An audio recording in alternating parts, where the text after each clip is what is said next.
A trail in Sardinia that crosses mining sites. Follows rugged coastlines,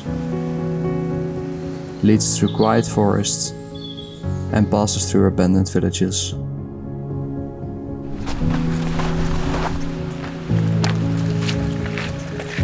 For centuries, this landscape was shaped by mining. Entire communities existed because of what lay beneath the surface. Today, many of these places are abandoned, but their stories remain visible throughout the landscape. Yet mining history would prove to be only part of this story.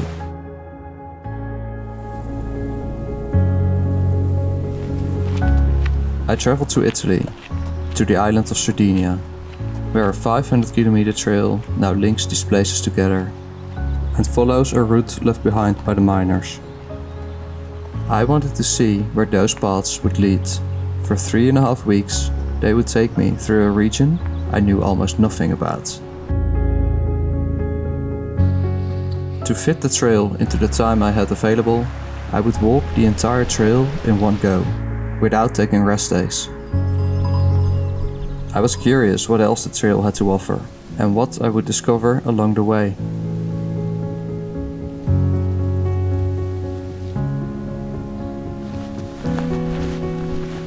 This is the mining trail of Santa Barbara.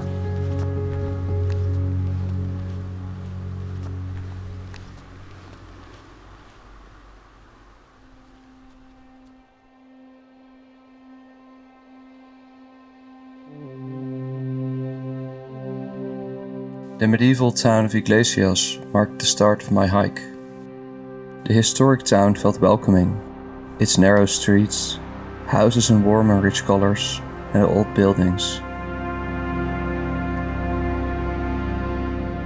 Less than 2 weeks earlier, this plan didn't exist. I had 3.5 weeks, but in early March that came with its limitations. With the weather still unpredictable, many European trails are not accessible. While searching for options, I came across this one, a trail I hadn't heard of before. I packed what I thought I needed, borrowed an old backpack, and made a plan.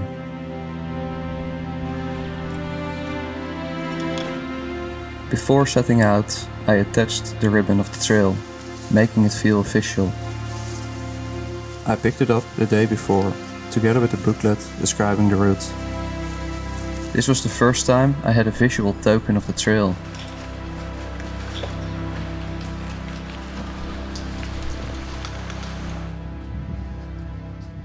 I walked through the quiet, narrow streets to the edge of town, where parts of the medieval city wall are still standing.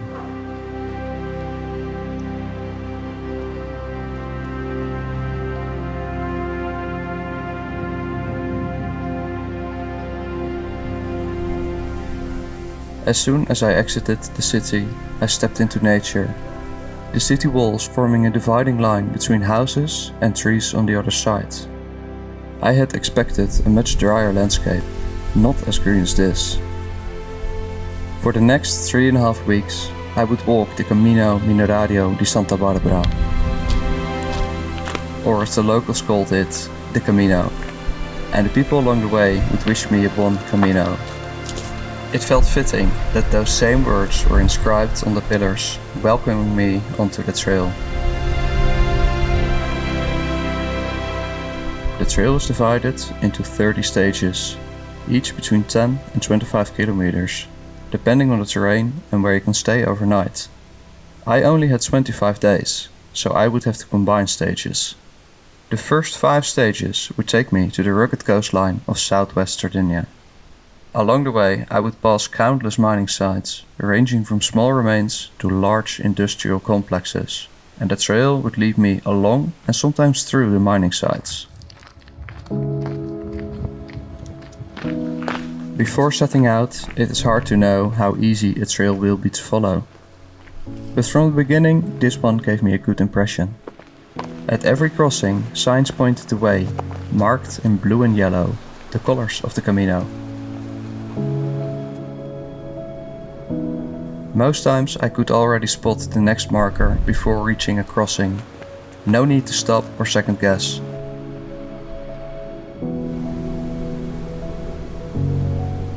Mining began here with the Carthaginians and the Romans. Beneath the surface were rich deposits of lead, zinc and silver. Over time, with new technologies, the sites grew larger.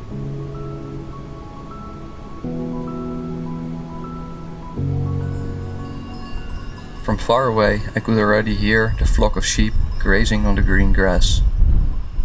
Their bells creating a happy symphony of sound, a welcome change to the noise of the hard wind. I hoped the weather would improve over the next few days.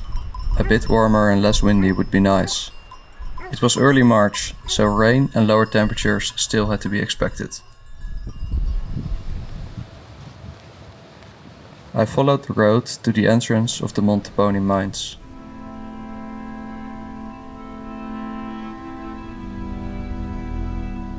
The scale of the mining site only became clear once I passed through the main gate. The trail led straight through the complex. This was one of the largest mines in Europe around the 1850s. At its peak, thousands of miners worked here, and an entire community formed around it. Even now, the enormous impact on the environment is clearly visible in the landscape.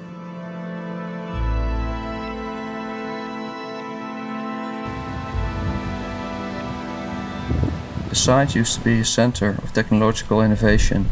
Steam-powered machines, deep shafts, advanced drainage systems, electricity. Now it lays abandoned.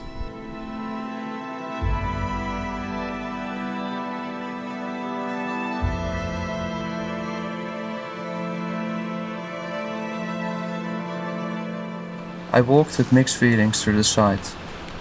This place tells a story of technological progress, but at the same time, it feels like it was just left behind. The decline of Sardinia's mining industry started after the Second World War. Economic changes, crises and lower profits led eventually to the closure.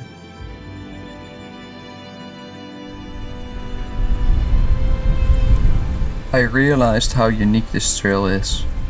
Not many places allow you to walk straight through a site like that.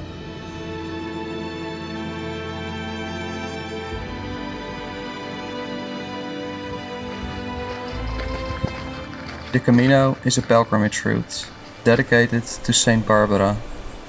She is the patron of miners, associated with protection against sudden danger and to protect those who work with explosives.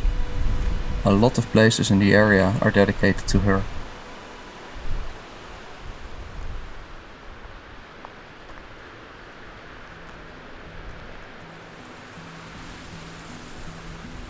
This road used to connect mining families to the outside world.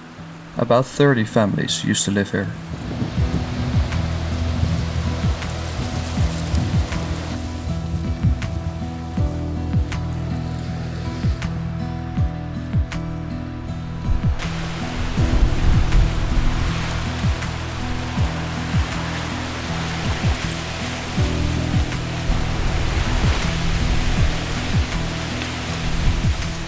As I reached the coast, the wind kept getting stronger. It came in strong gusts, constantly shifted, and was pushing and pulling me. Even holding the camera steady became difficult, and flying the drone was simply not an option.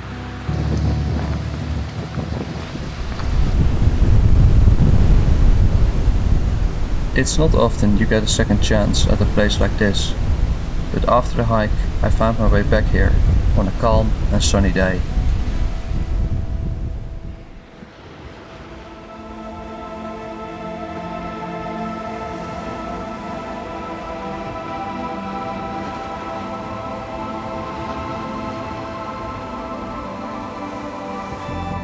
The view was spectacular, walking down the stairs towards the building, with the sea below, the contrast of the colors. The scale of the structure really stood out.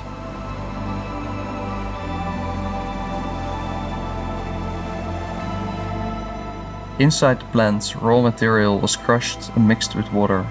Using gravity, the heavier minerals were separated from the lighter waste as they moved down through the different levels of the building.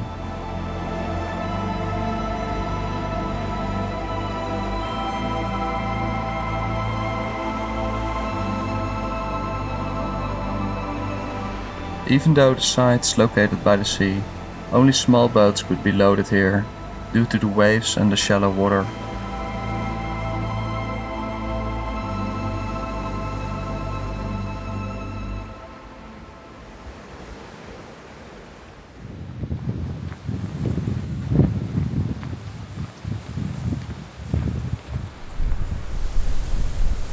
The wind was not only a negative. I found myself watching the patterns it created on the water.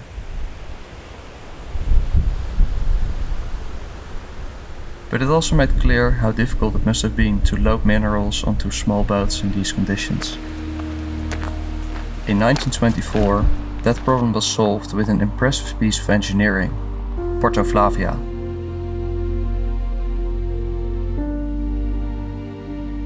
I entered the tunnel system with a guide.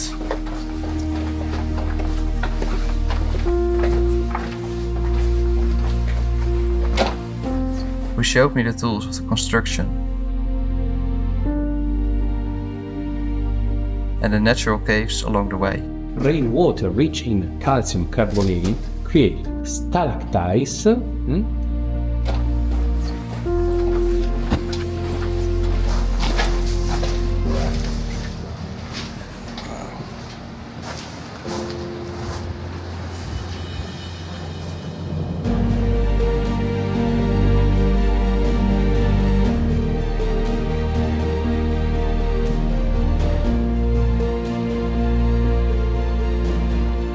Porto Flavia is a remarkable piece of engineering. Straight through the mountain a tunnel was dug, stretching 600 meters, with a railway running inside it. Below the main tunnel, a second passage was built. Between those, large storage silos were dug into the rock. Those could be filled with different minerals, including lead, silver and zinc. A conveyor system led directly out to sea. The deep water here, combined with the natural cliff, made it possible to load larger steamships directly. I was impressed by the scale of Porto Flavia, and glad that I had the chance to walk through the tunnel and experience a part of its history.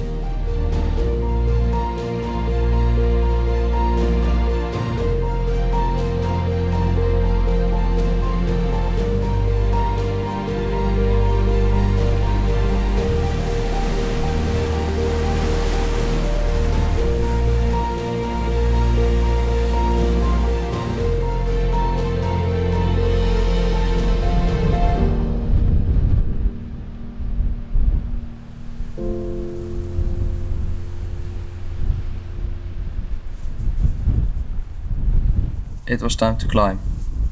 Slowly I was gaining elevation above the coastline. I could feel it in my legs in the steeper sections, a reminder that it had been a while since my last long hike. This was one of the more challenging stages of the trail. It had quite some elevation gain over rough terrain, and against the recommendations, I had decided to combine it with the previous one.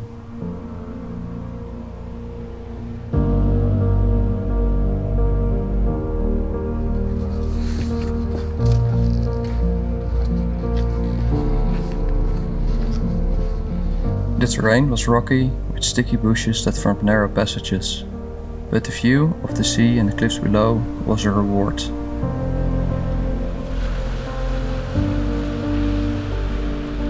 One thing that stood out to me was the variety of rocks along the trail. Different colors, textures and layers made the landscape feel constantly changing. Sardinia is known for its very old geological formations, some of the oldest in Europe, and because of that this area is so rich in minerals.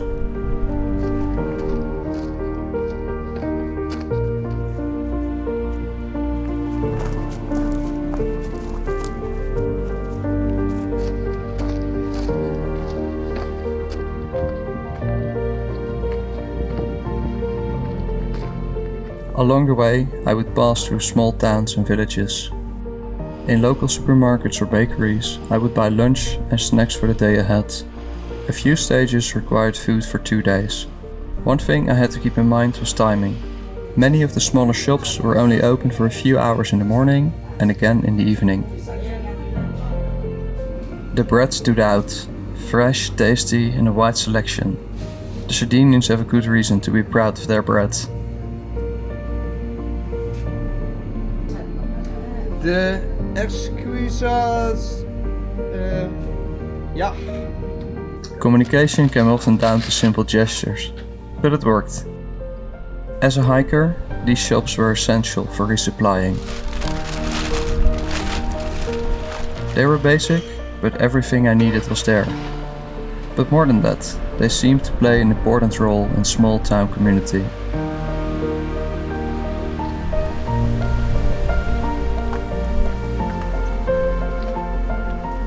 This quiet road was used by miners to get to the work site. Oxen and horses used to haul carts full with minerals to the port. Sheltered from the wind, I took in the view of the beautiful bay below.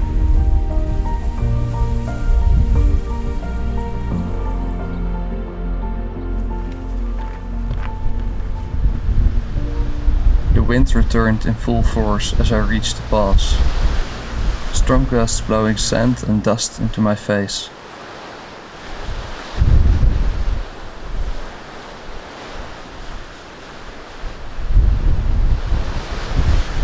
Scattered across the landscape were more remains of the mining past, equipment left behind, exposed to the elements.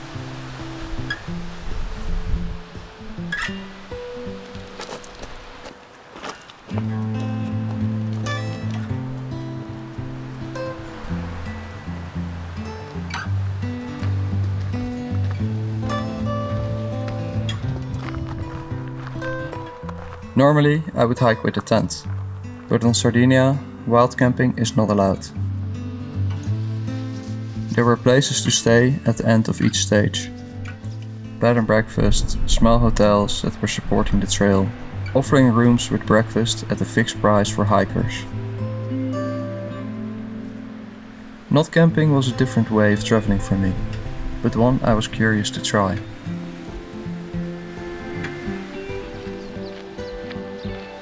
What makes this route stand out are the posadas, managed by the Trail Foundation.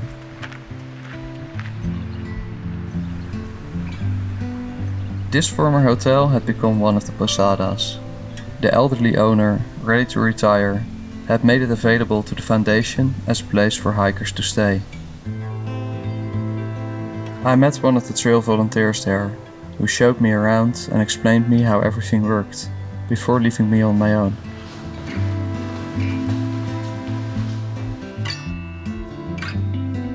With no other hikers arriving that night, it felt surreal, having a place like this entirely to myself.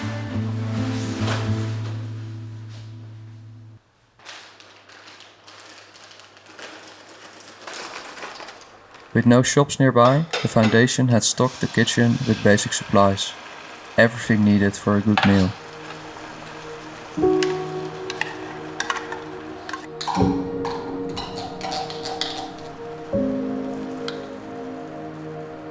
Early in the hiking season, the trail was quiet.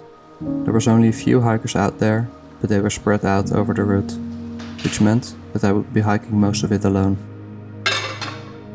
While hiking, that didn't really matter, but here it felt different. This place was meant to be shared. Meals, conversations, stories.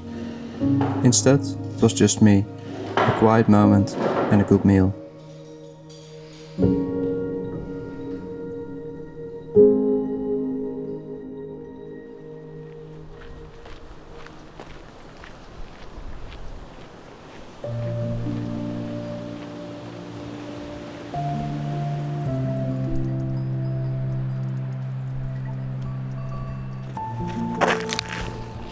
During the night, a storm had passed through.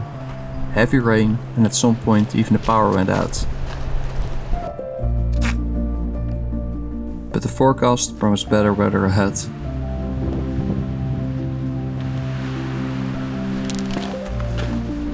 And then, something unexpected.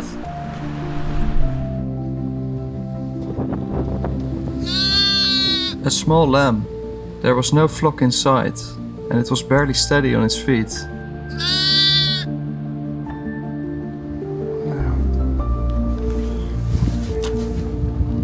Kom maar.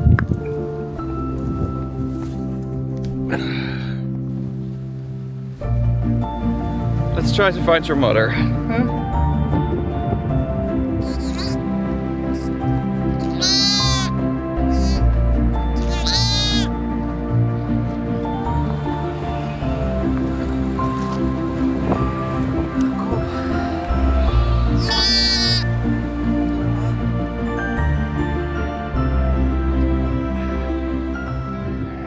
Hi, hi!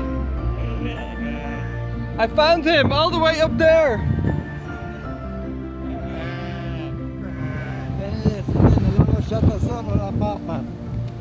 Lo metta lì, lo metta. No? Sì, sì. Sì! Lo troviamo.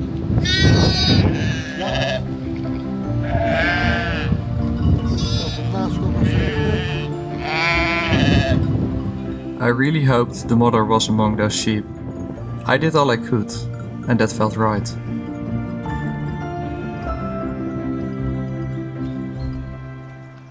The Cammino originally would have led along the beach, but given the weather, I chose to take an inland alternative. I noticed the elevation profile on the map, so hills and mountains ahead. I was looking forward to experience that kind of landscape.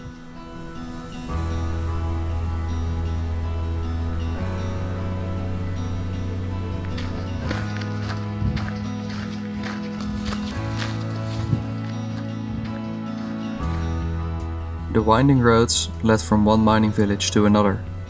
Most showed clear signs of time, slowly being reclaimed by nature.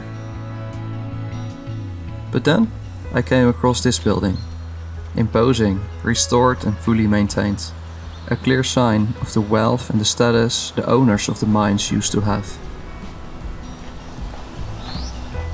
With the sun out, the walking was much more enjoyable. Every now and then I stopped to explore some ruins.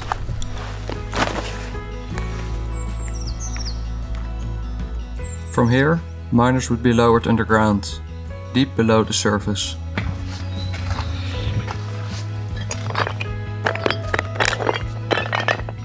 Standing here, in the open air, it's hard to imagine what it must have been so deep underground.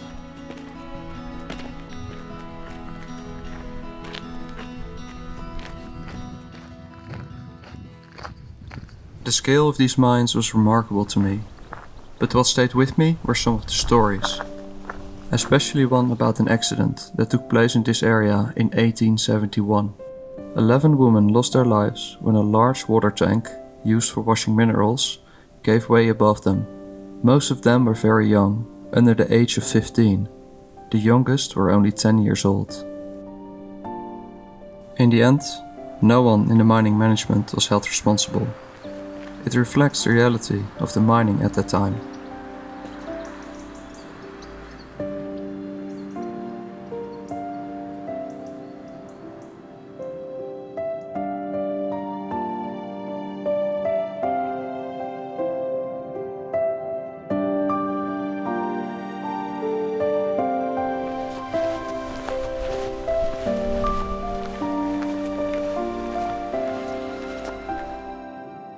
I was leaving the large mining sites behind me for now, and the landscape began to change. The trail led me through a forest of cork oak trees. Everywhere around me, cork trees stood with part of their bark harvested. After the rain, everything felt fresh and full of life.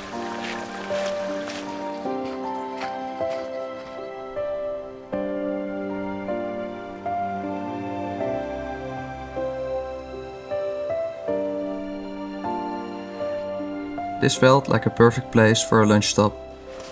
Earlier that day, I bought fresh bread with herbs and olives from a small bakery.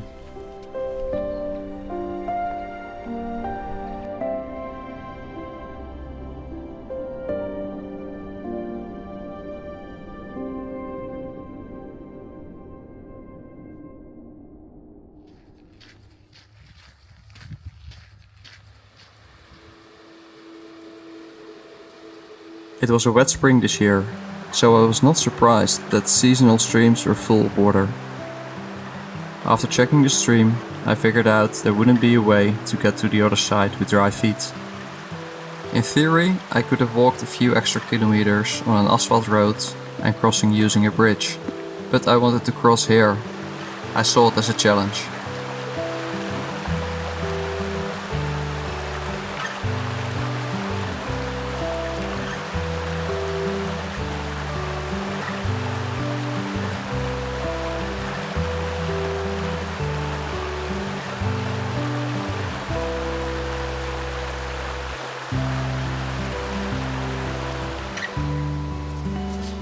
Taking my shoes off, crossing carefully, drying my feet, putting everything back on, it all took quite some time for what was, in the end, just a small stream. And with more crossings marked on the map ahead, I was wondering how soon I would just accept wet shoes. And wet shoes were one thing, but the risk of stepping into something sharp, that was a bigger problem.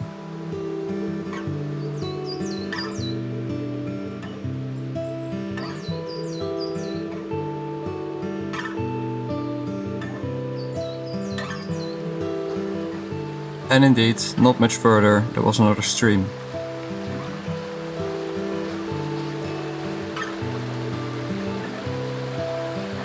I looked at it and just went for it. I figured the shoes would dry eventually.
I was really enjoying this part of the Cammino.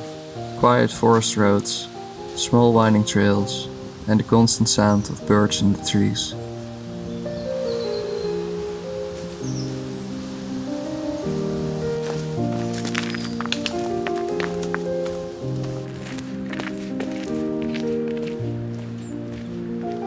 Where the forest wasn't too dense, I could look out over the lake and the dam in the distance. It provides water for drinking and agriculture in the drier summer months.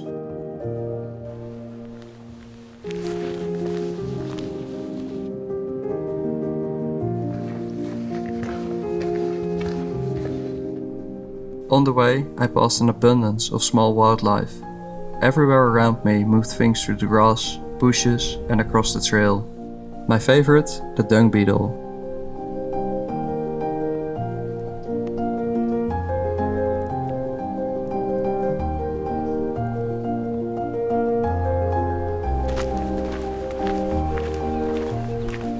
I still had to get used to walking to a village or a town at the end of each day and sleeping in a bed.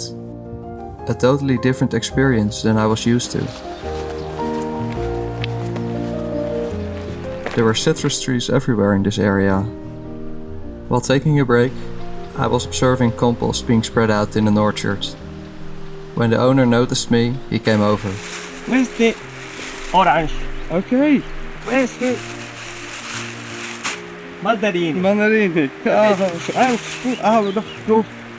Tutti per te.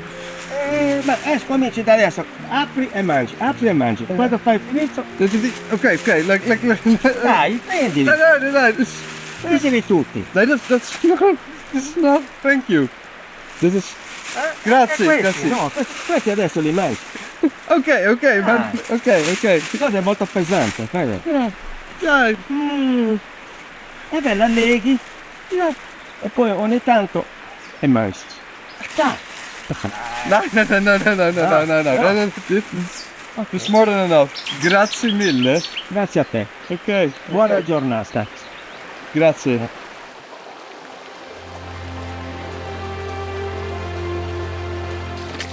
With my bags and pockets full of oranges and mandarins, I was amazed by the generosity of this man. And after such a wonderful encounter, I couldn't care the slightest about wet shoes. This was just one of the friendly interactions I had with the people here. The people in Sardinia made me feel welcome, and although I didn't speak the language, I felt connected. I just followed the advice of the gentleman. I walked and enjoyed the mandarins at the same time. In theory, you can walk the Cammino with a small and light day pack. You need a change of clothes, extra layers depending on the temperature, maybe a light rain jacket, basic first aid and toiletries. Add water and some food and keep some space for unexpected oranges and you're good to go. Unless you want to make a travel documentary, then you add 2 cameras, a tripod, a drone, spare batteries, a charger, SD cards, waterproof bags, and before you know it doesn't fit in a small pack anymore.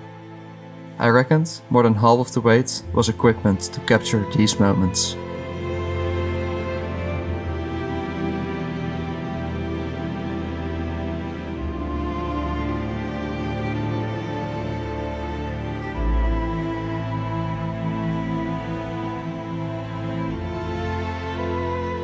Ahead of me were 3 state forests, covering more than 20,000 hectares. This would be one of the more remote parts of the trail. Forest, elevation and long stretches of solitude. Exactly the kind of landscape I prefer.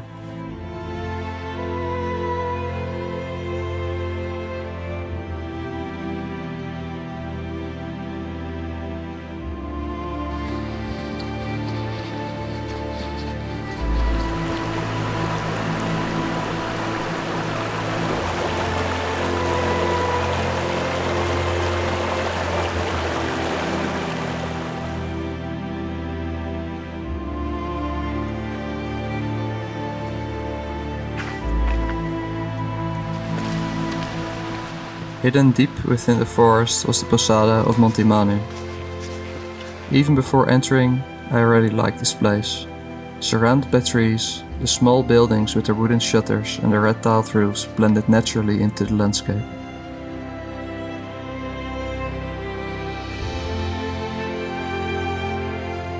Once again, a volunteer was there to meet me, having driven a long way through the forest. The posada had everything needed for hikers. Rooms, showers, a shared kitchen, and because of the remote location, they even provided supplies.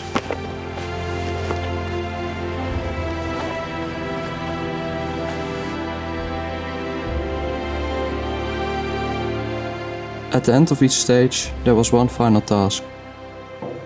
In the Cammino booklet, I collected stamps to mark my progress along the route. Most were waiting for me at posadas or guest houses.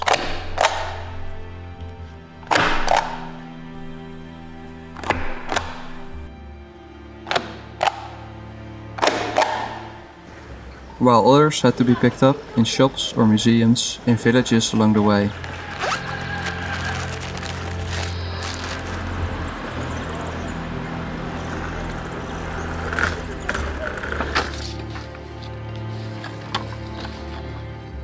Before long, the sound of the stamp had become one of those little things that I start associating with the trail. Grazie mille. Okay. Slowly, my book began to fill.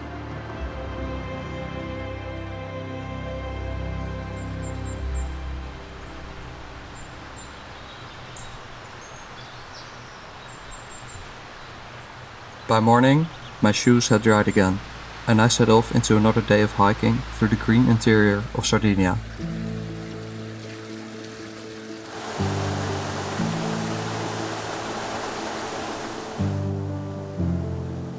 Earlier that morning, I had written in my journal, "Waking up in the forest. It's totally quiet. There isn't even any wind. The only thing breaking the silence are the birds in the trees. What a great place."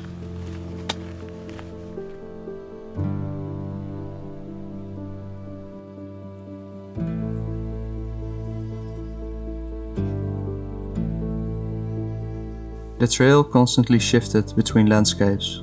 Steep climbs gave way for dense forest, where holm oak trees formed natural tunnels that only let in part of the sunlight.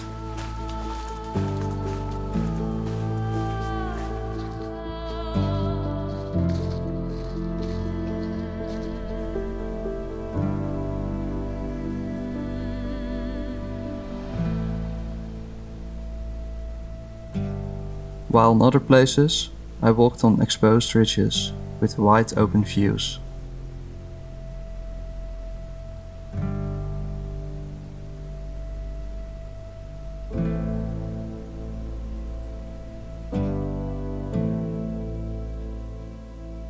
From high above, I could see one of the main highlights of the area.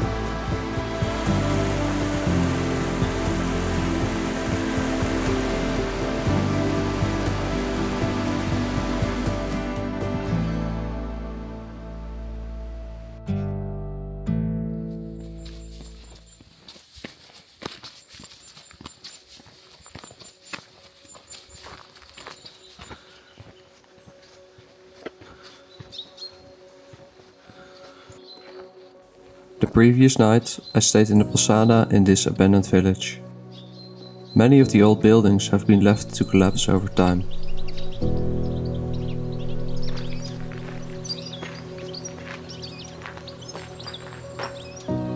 Mining here eventually moved underground, through deep shafts and towers like these. Before that, minerals were extracted in large open pits. The village and the mine are in a remote area, more than 10 kilometers to the nearest main road.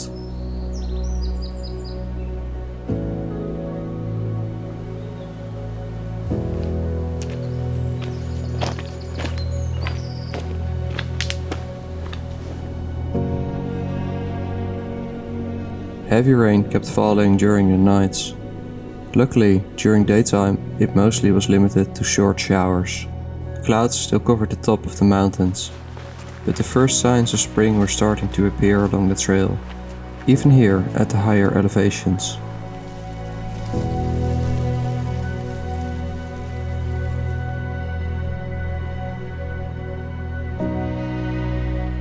What surprised me was how few people I met on the trail. So far, I had only met 2 students, who were completing the Cammino bit by bit, whenever they could fit in a weekend of hiking. But apart from them, I had not met any other hikers. No day hikers, no people out for a small stroll. With landscapes and trails like these, I had expected that people would enjoy that.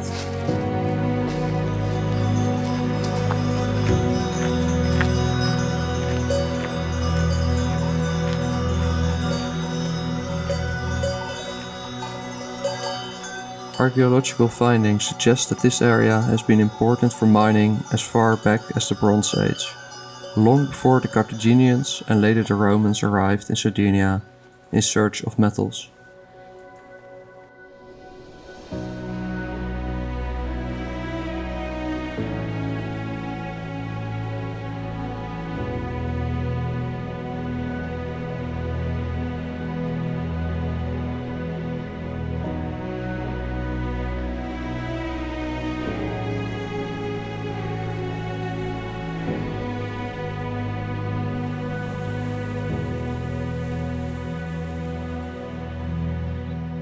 Above the entrance of the temple, inscriptions can be observed. Archaeologists have deciphered their meaning. That in honor of Emperor Marcus Aurelius Antonius Augustus, pious and fortunate, the temple of the god of the Sardinian father, which had collapsed, was restored, and by who?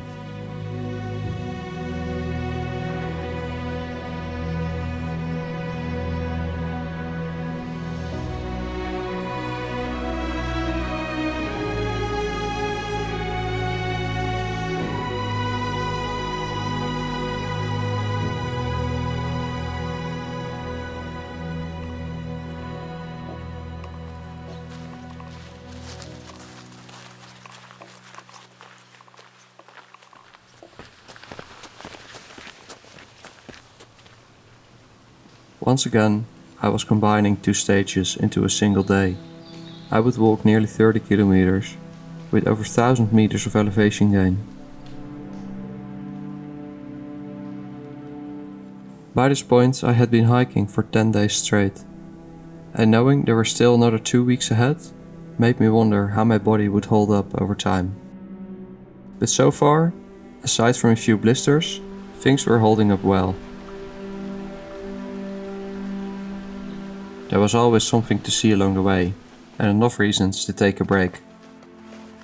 The barbed up mine entrances kept making me curious, so I took out my headlamp to take a look.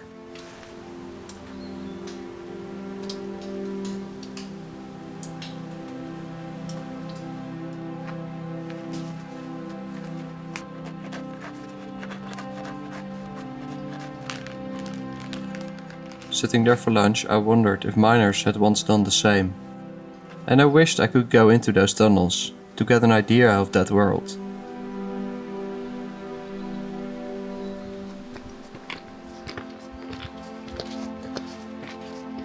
For that moment, the trail itself already offered small glimpses underground. Here and there, short tunnels were carved in the rock to reach the mines.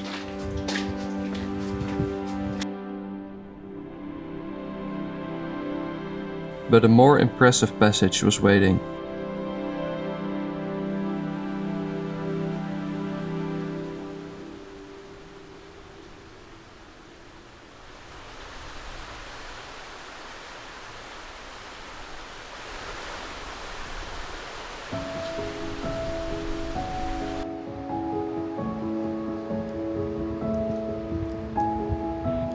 An 800-meter long cave cuts straight through the limestone mountains.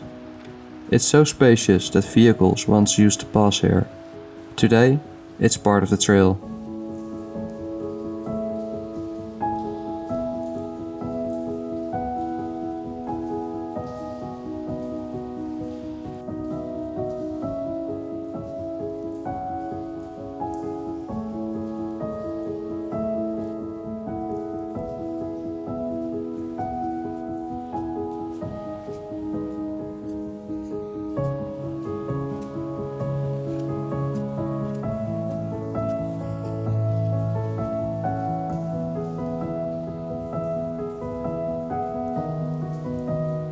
Walking through the cave felt like a gateway to me.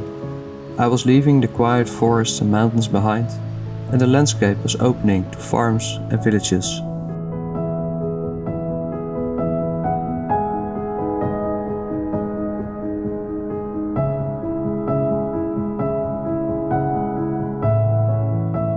The Cammino would continue along farmland and rolling hills, an area of small villages and towns, although some had long been abandoned.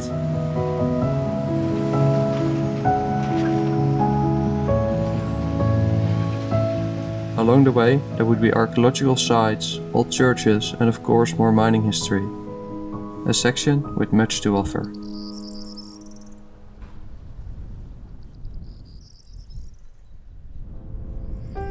I passed enormous olive trees, some over 700 years old. Their twisted trunks and weathered bark showed centuries of growth, yet green leaves showed that the trees were still alive and preparing for a new season.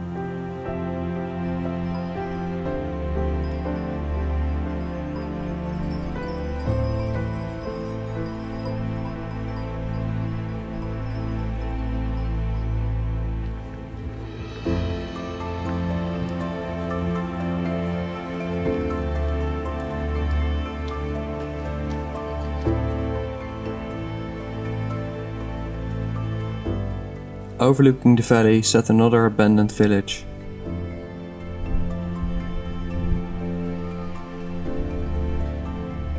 Remote and difficult to access eventually made mining lead, zinc and barium here unprofitable, and by the 1950s the village was abandoned.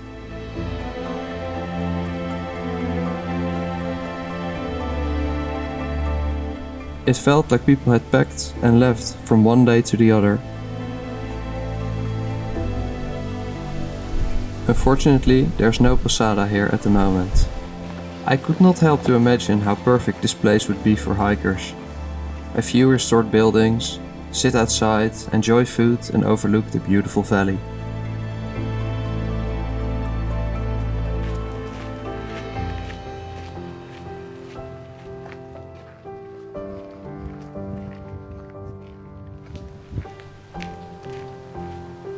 Climbing higher, I eventually reached the top of the hills. Standing there, taking in the view, wow, was the only reaction that came to mind.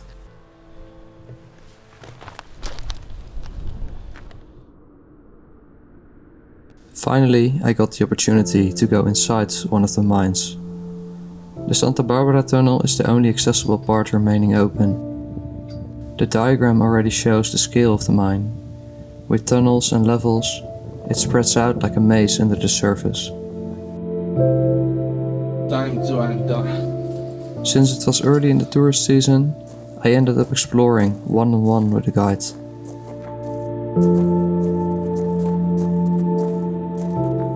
Underground, the tunnel was narrow and low, supported by fragile-looking wooden beams. Large sections of the mine have either collapsed or flooded over time, leaving only this part accessible.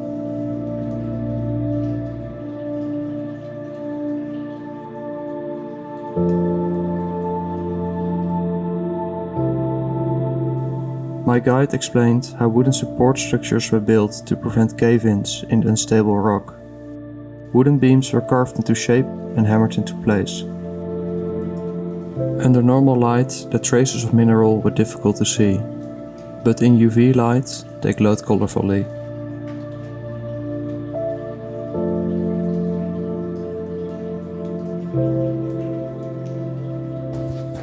I was glad that I got the opportunity to see this.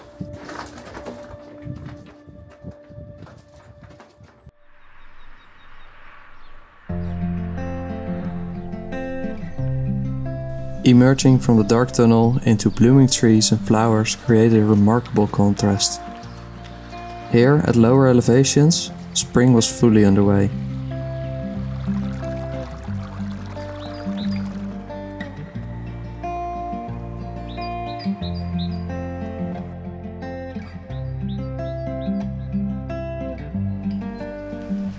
Even the places of interest along the route reflected a different side of Sardinia.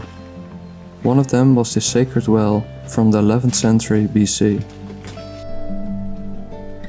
I was impressed that such an old structure had survived, and surprised that I could just walk down the stairs. Wow.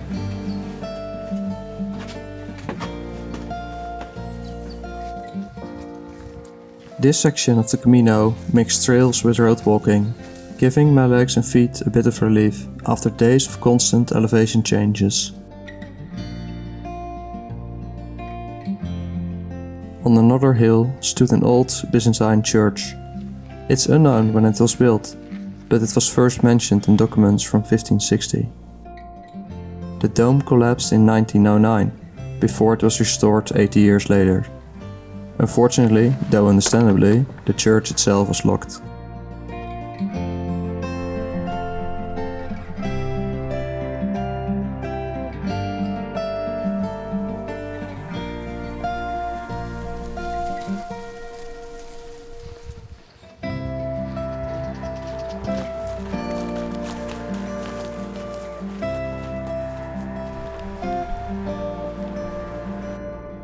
In the distance, I could see rain falling from dark clouds. I just hoped that I would not have to take my rain gear out. Around me, the sun still managed to get through the clouds so now and then.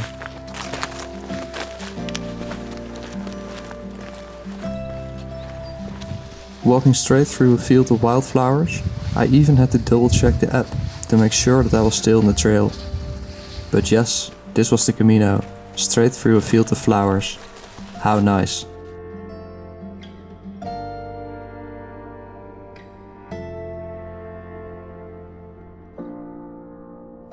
The landscape was a mix of rolling hills with rock formations, green fields, fruit trees, vineyards, and small clusters of houses.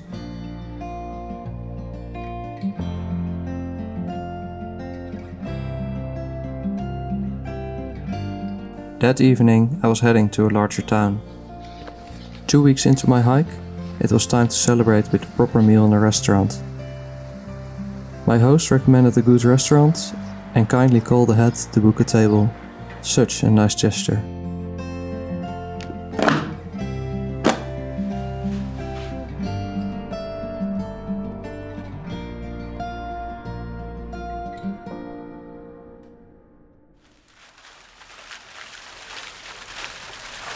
After a good meal and an evening spent among locals in the pub, I set off the next morning.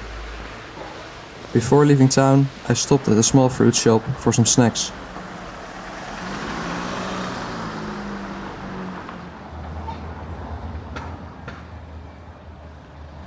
Is there a difference in the mandarin? Yes. Mandarini e clementino. Wow. Yes. Two and two. Doe.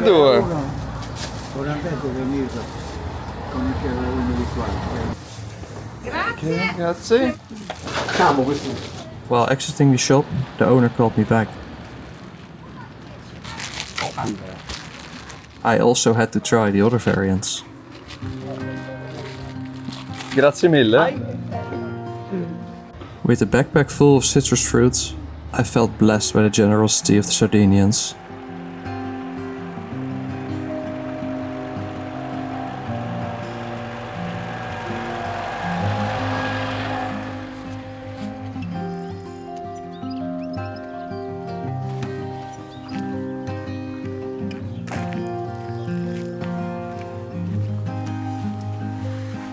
All those different types of citrus fruit made me curious, so I stopped to sample and lighten my backpack a bit.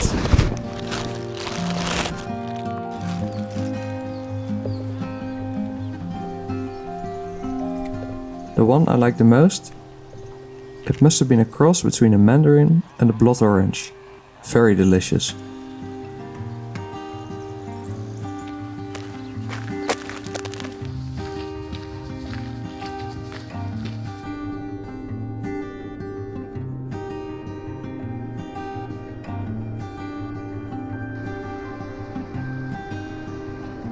Part of the road was eroded by a small river.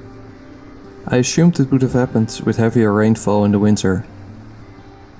It reminded me of a day when I was cycling across Norway, when I had to get around a landslide that had taken the road into the fjord.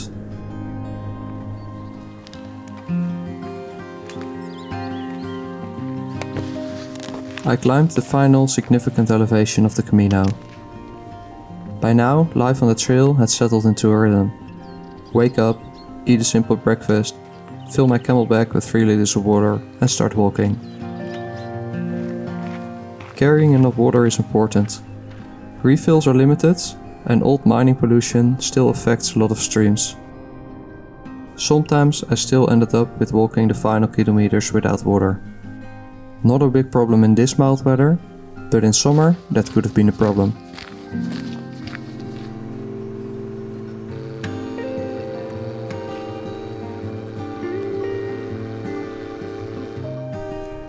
The landscape started to flatten out. In the distance I could already see the blue of the sea. By now I had walked 21 stages in 17 days, about 350 kilometers in total. With another 150 kilometers ahead, the trail was far from over. My legs were still working, my feet were holding up, and mentally I still enjoyed the challenge. I was heading towards sandy beaches, warmer days and hopefully a chance to swim.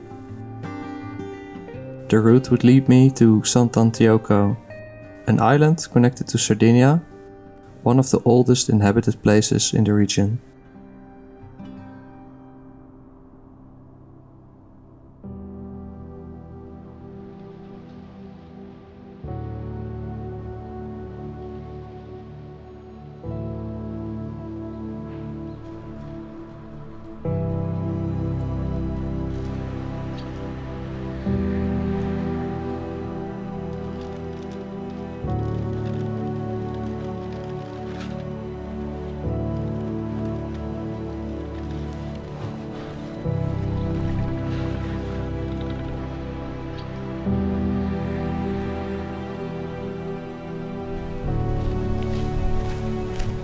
A sandy track led me to a shallow wetland, home of an extraordinary animal, flamingos.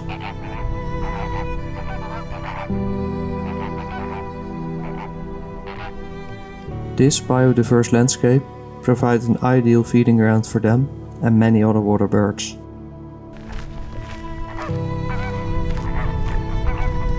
I had hoped to see them here, but actually standing there, watching flamingos in the wild for the first time, that was special.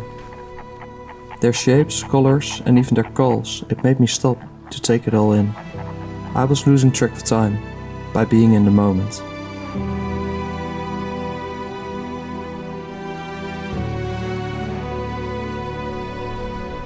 Reaching the beach felt like a small milestone.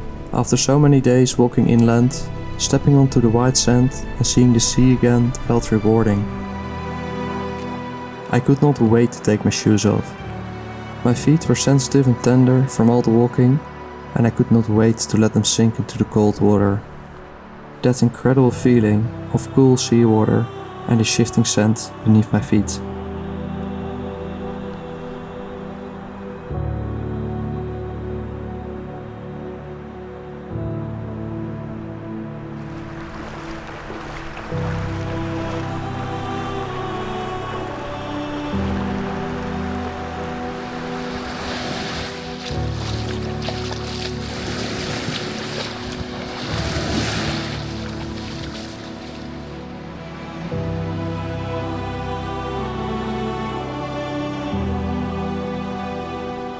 The beach itself was only a narrow strip of land, with the wetlands and the flamingos stretching out behind it.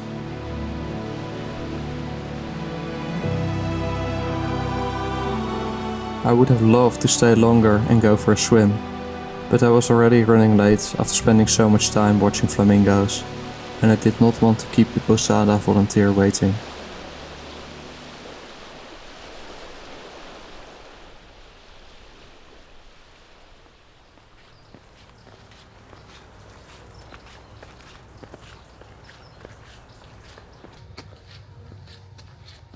The next morning, the sky was completely clear. It looked like a great day for hiking and maybe a swim.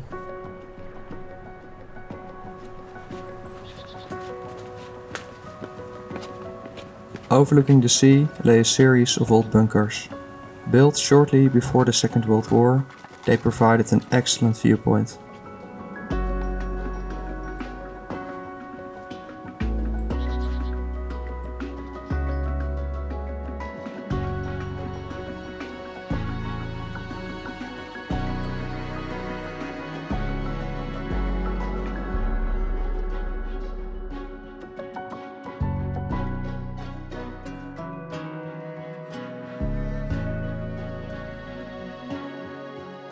Hidden among the pine trees were trenches, cannon positions, barracks to protect the Sardinian coastline and the Gulf.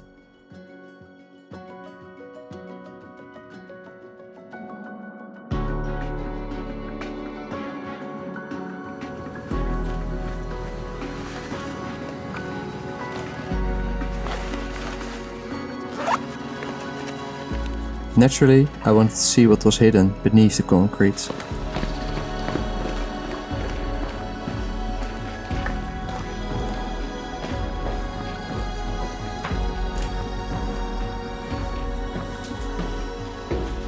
Inside, the bunker felt cool and quiet.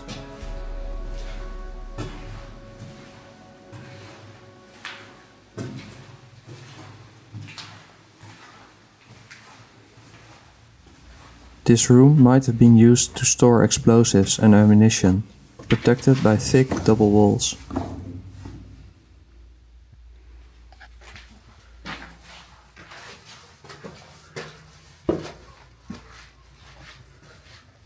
Emerging through the other exit, I stepped back into the sunlight, overlooking the coast once again.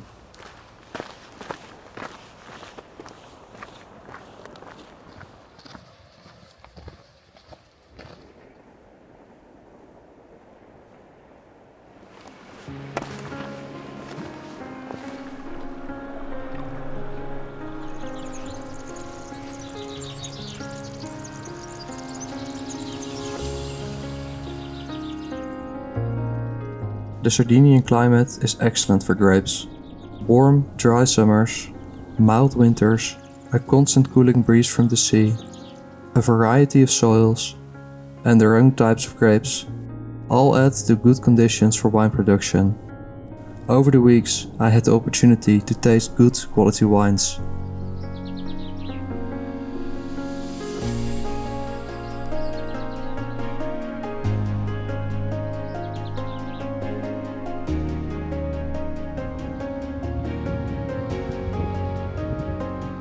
The trail was once more close to a wide sandy beach.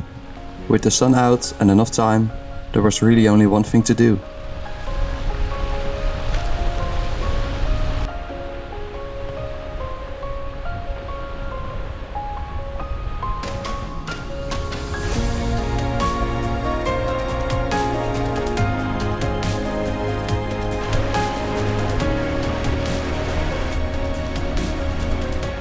The sea was shallow, so it was not much of a swim, but the cool water and the soft sand, it felt incredible.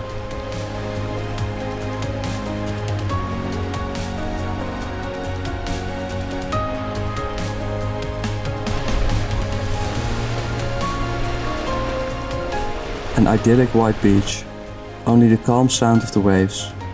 It's moments like these that I enjoy so much while hiking.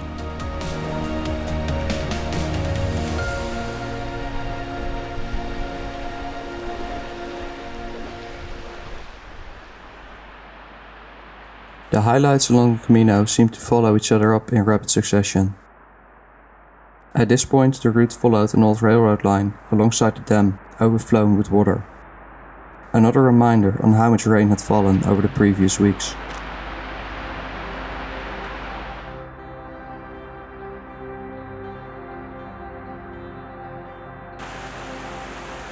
Before coming here, I had imagined Sardinia as a much drier landscape. But the reality had been much different. Green hills, flowing streams, wildflowers, orchards and dense forests. It was early in the season and it had been wet, but it also reminded me how much traveling is about challenging your own assumptions.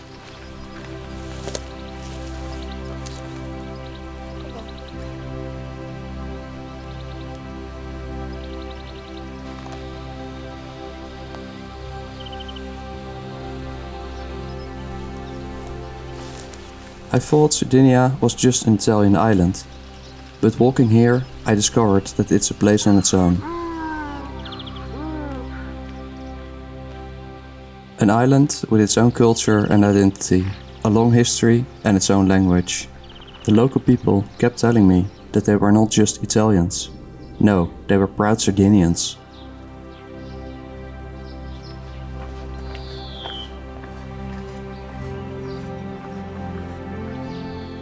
For nearly 300 years, this was the cathedral of the bishop, until it eventually moved to the then more important city of Iglesias.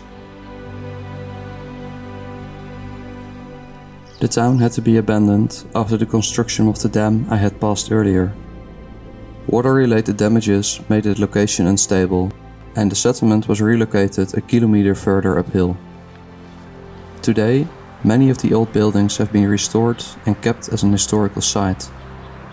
And convenient for me, this was also the location where I could pick up the Cammino stamp.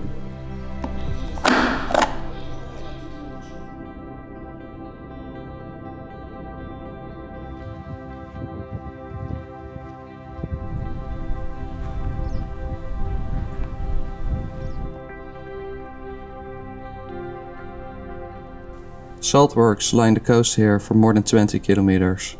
For centuries, the salt was harvested by hand. At the end of summer, thousands of workers would collect the salt with shovels and carrying heavy baskets on their shoulders. Over time, technology changed. First came the wooden wheelbarrow, then introduction of pumps, conveyor belt, and eventually excavators. But the principle never changed. Wind and sun slowly evaporate seawater.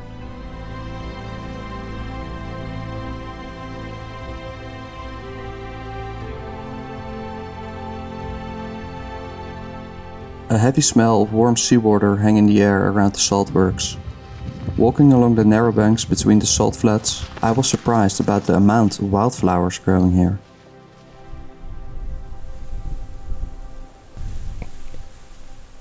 I found myself fascinated by how these plants manage to thrive in such salty terrain.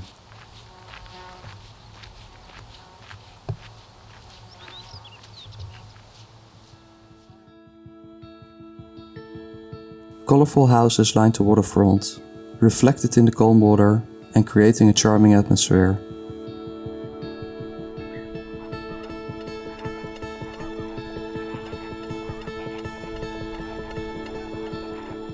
The island has been connected to Sardinia for a very long time by a narrow strip of land and a stone bridge. The construction started by the Carthaginians and was completed by the Romans when Sardinia became part of the Roman Empire.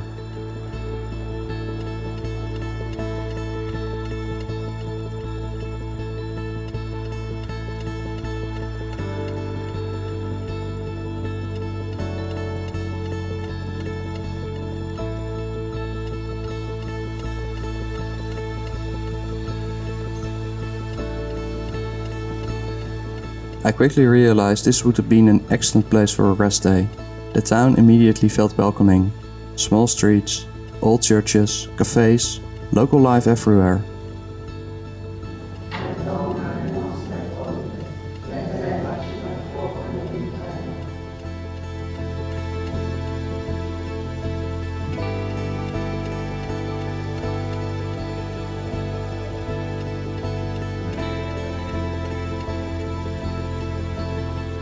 But long-distance hiking also means to make choices. I could have stayed here for a whole day exploring the city, but my next accommodations were already arranged and I had a tight schedule.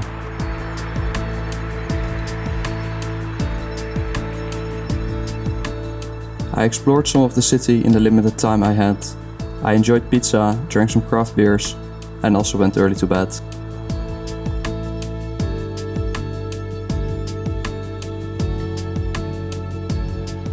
I followed the narrow land bridge for 3 kilometers back to the main island. Coming up was another chapter of Sardinia's mining history, the coal mines that kept Italy's industry running during the First and Second World Wars. At the end of these stages, the Cammino would once again leave the mainland behind and crosses with a ferry to another island. A railroad from the mines used to lead here to the port. The railroad tracks have been removed and in their place had come a rail-to-trail. From the bicycle path I could see Sardinians collecting seafood in the shallow waters.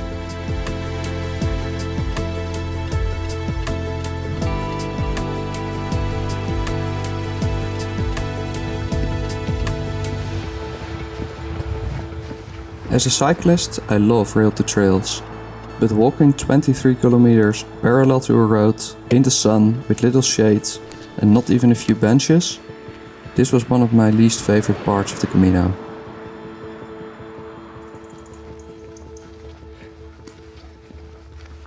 But I made the best out of it. After all, a salty bag of snacks in the shade, listening to an audiobook in nice warm temperatures, isn't so bad after all.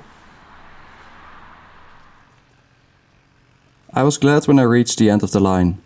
Under me, with depths up to 179 meters, used to stretch more than 100 kilometers of coal tunnels.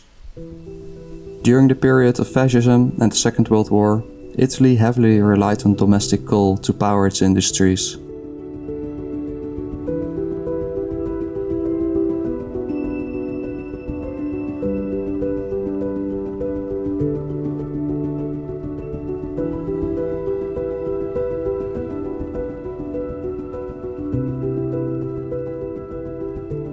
More than 18,000 miners worked in the surrounding coal fields, descending every day underground in conditions that were always demanding, often dangerous, and sometimes deadly.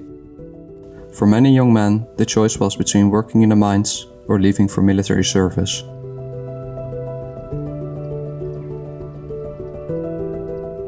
To house the large workforce and their families, Carbonia, the city of coal, was built.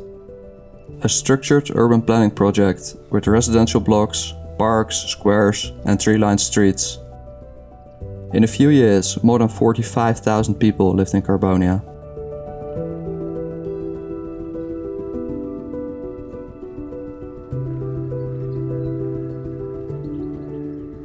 The remaining headframes and buildings are only a fraction of the mining buildings that once stood here, still hinting at the scale of the operation.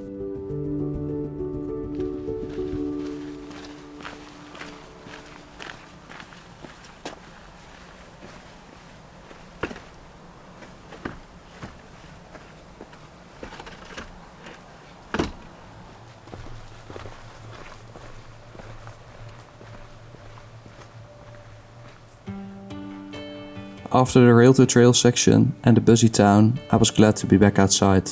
I sat down in the middle of the trail for a while and simply enjoyed the quiet.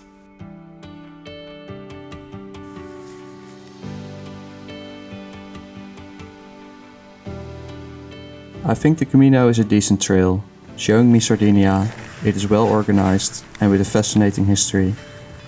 At the same time, it also reminded me what I would probably look for in a future adventure. I miss the feeling of pitching my tent, cooking outdoor, spending days in the true wilderness. For my next hike, I would be looking for something a little bit wilder. But for now, I was enjoying this one.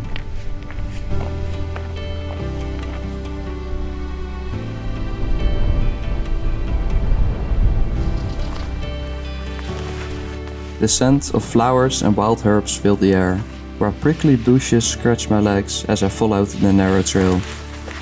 At times the vegetation became so dense that I'd almost swallowed the whole path. Occasionally I wondered if I had missed a turn. Overall, navigation on the Cammino is straightforward, and the route is generally well marked. Every so now and then, a quick look on the official trail app was enough to confirm that I was still heading in the right direction.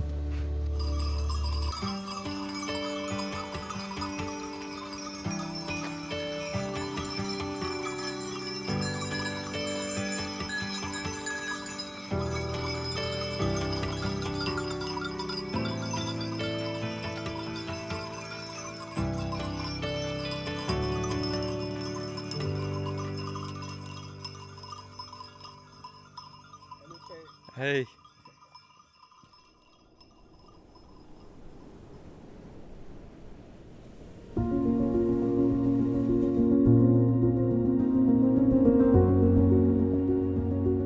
Red-tiled roofs, palm trees, a marina and a deep blue sea. This town had exactly the Mediterranean vibe I had imagined. From here, I would cross the narrow stretch of water to the island visible in the distance.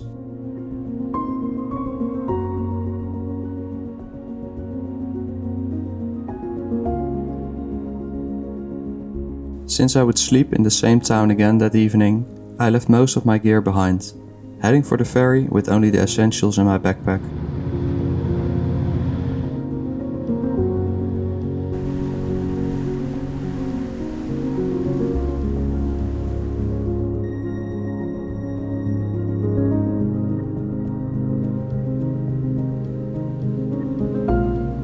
During the 45-minute crossing, I stood on the deck, enjoying the wind and the smell of the sea. Somehow, taking a ferry always makes me feel like I'm traveling to a complete new place. I found myself looking forward to what felt like a day trip within a trail.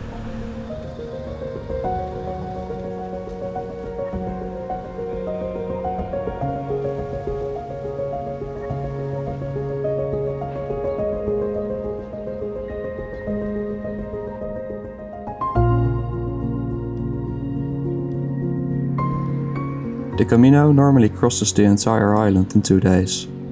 But during my visit, part of the route was closed for trail maintenance and would not reopen till later in the season. Instead, I followed an alternative route that showed me part of the island. Although, unfortunately, I missed the hillier interior.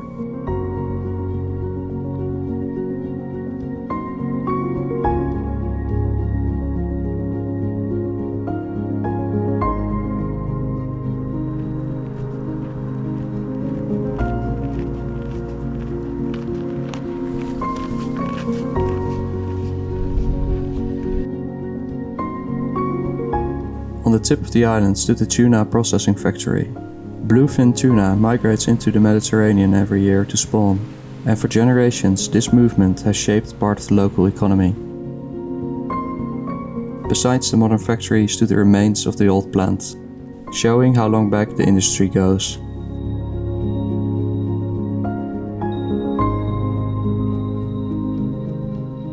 There were only 2.5 days left on the Cammino. Later that afternoon, I would take the ferry back to the main island. From there, just 42 kilometers remained. The route would follow the coastline once more, before turning inland. After weeks of walking, the trail was guiding me back to where it all started.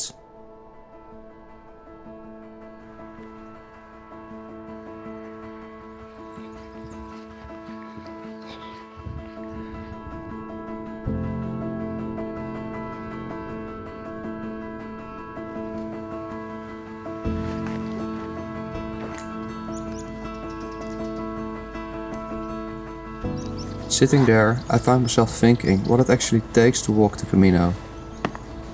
I was making it harder for myself by combining stages, carrying camera equipment, and walking it without rest days. With a lighter day pack, a more relaxed schedule, I think most hikers with a reasonable level of fitness will do just fine. The bigger consideration might be the cost. During my hike, I spent around 1400 euros, or roughly 50 euros a day, not including getting to Sardinia. Accommodations with breakfast usually cost around 28 euros. The rest was spent on lunches, snacks, restaurant meals, and occasional glass of wine or beer. The Cammino is easy to walk, but because you sleep indoor and often eat in restaurants, it's not the cheapest trail.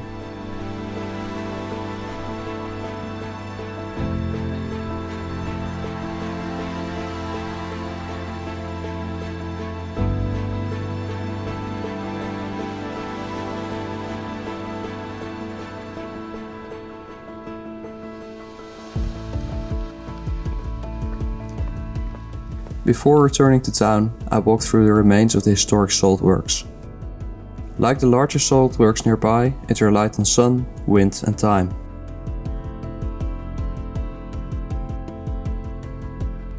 Above the surface, rusting machinery forms a reminder of the work that took place here.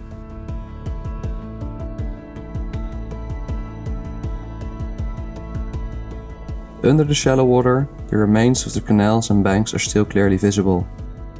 Together, they created a network of ponds. Seawater was let into the first evaporation ponds, where part of the water was evaporated. Then the water was let into the secondary ponds for further evaporation. In the third step, the salt concentration was further increased. Eventually, the brine was pumped into salt pans, where the salt would crystallize and could be harvested.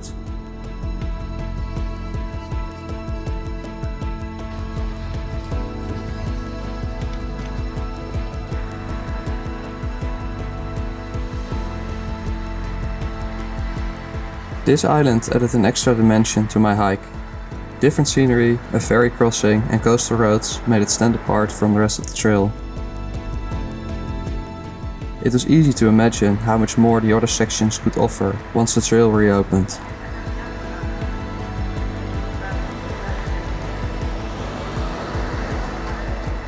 With those positive thoughts, the ferry carried me back across the water, where the main trail was waiting.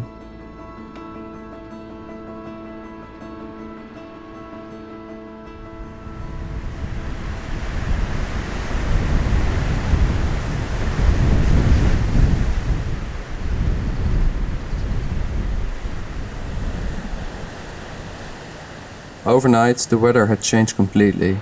The sun from the previous days had disappeared. It was only 12 degrees, and with the 6 force wind, it felt even colder.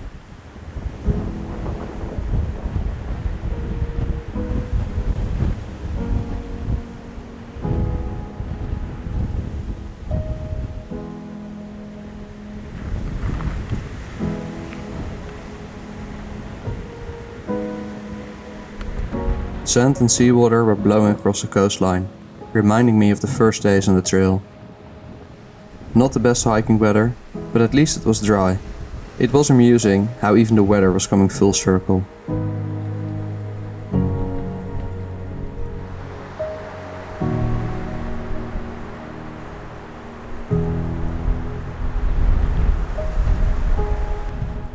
The trail passed by the remains of a settlement from the Bronze Age.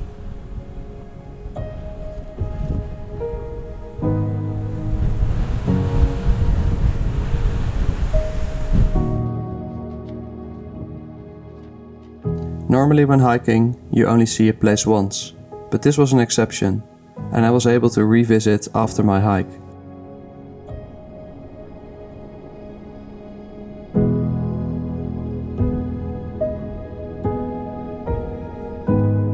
Archaeologists have identified more than 100 huts surrounding the central structure. The village was situated on top of a hill, offering a strong vantage point overlooking both the coastline and the inland areas.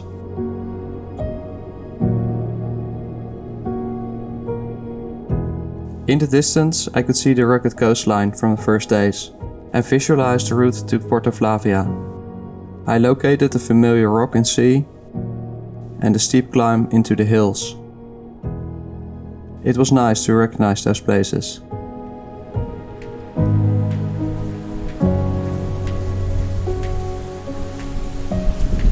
Every day I had collected the trail stamps, part of the rhythm I had come to enjoy.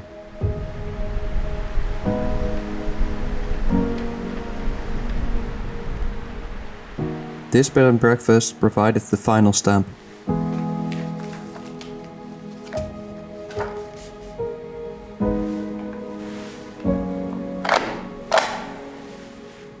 And with that, the booklet was complete. Now the only thing left to do was walk the final stage.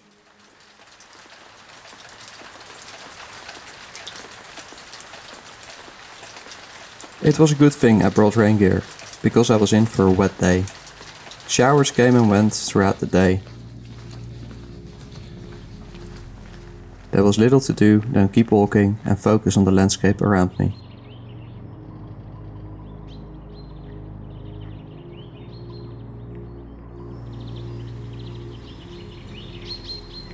One animal I always appreciate on rainy days is the sheep. No matter the weather, they never seem to be concerned about it. Their bells echoed across the hill, blending with the calls of the birds.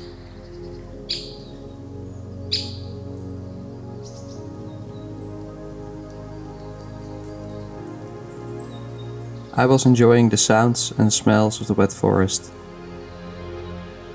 Once again, trees and bushes were slowly reclaiming old buildings, creating a contrast with their green against the orange-colored structures beneath.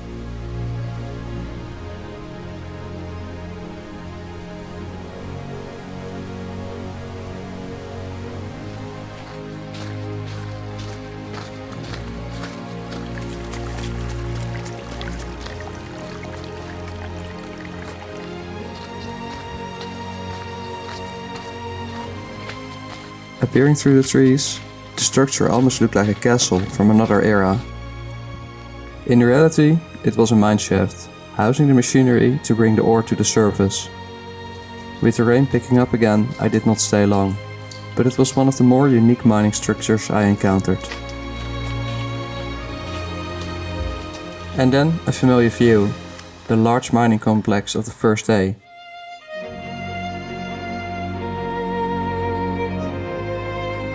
Seeing it felt like the finish to me. This trail had shown me the mining history of Sardinia and how the people used the landscape for centuries. However, it also showed the extreme impact on nature, often still visible today.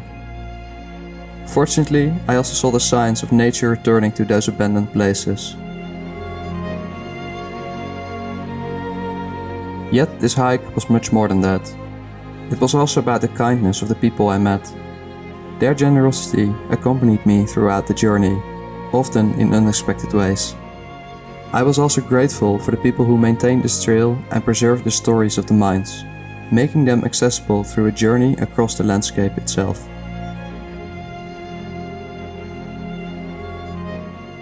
I felt proud to have walked 500 kilometers on the Cammino Minerario di Santa Barbara, and to fit the trail in the time I had available by walking it in one continuous journey.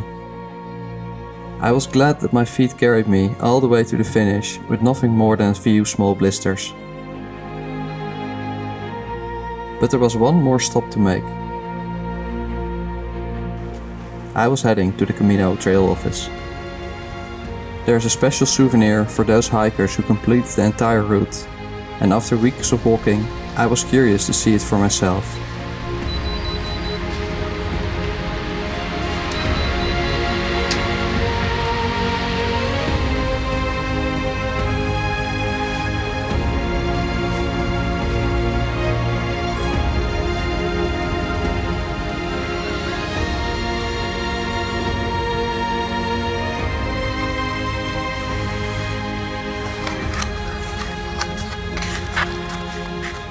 A local artist had created a glazed ceramic version of the trail symbol.